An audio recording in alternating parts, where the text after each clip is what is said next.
ٹھوکر کیا ہے؟ یہ ٹھوکر کس کو لگتی ہے؟ ٹھوکر مخلص کو یا منافق کو کیسے لگتی ہے؟ کیوں لگتی ہے؟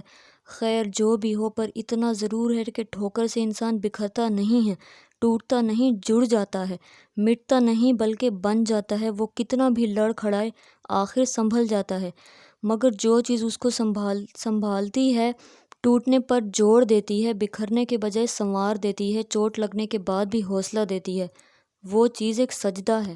ہاں، انسان کو ٹھوکر لگتے ہی یہ احساس ہوتا ہے کہ میں نے کچھ تو غلط کیا ہے، جس کی وجہ سے میرا رب، میرا خالق مجھ سے ناراض ہو گئے، میں راہ راست سے دور بھاگا ہوں۔ یہی وجہ ہے کہ میرے رب کو مجھے رسوائی سے بچانے کے لیے ٹھوکر سے دو چار کرنا پڑا۔ اس لیے نہیں کہ اللہ کو مجھے سزا دینی تھی یا اس نے مجھ پر کوئی ظلم کرنا تھا، بلکہ اس ٹھوکر کا مقصد تو مجھے سبق سکھانا ہے، مجھے اندھیرے سے اجالے لے جانا ہے۔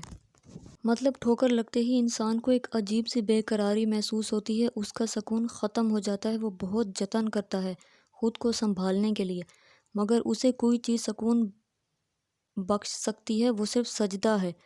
ٹھوکر لگنے کے بعد انسان جو سجدہ کرتا ہے اس میں منافقت کی بدبو نہیں بلکہ خلوص کی خوشبو ہوتی ہے۔ وہ سجدہ اسے رب سے براہ راست جوڑ دیتا ہے، ان دونوں کے بیچ کوئی پردہ نہیں رہتا، بڑے اطمینان سے اپنے خالق کو اپنا حال سناتا ہے۔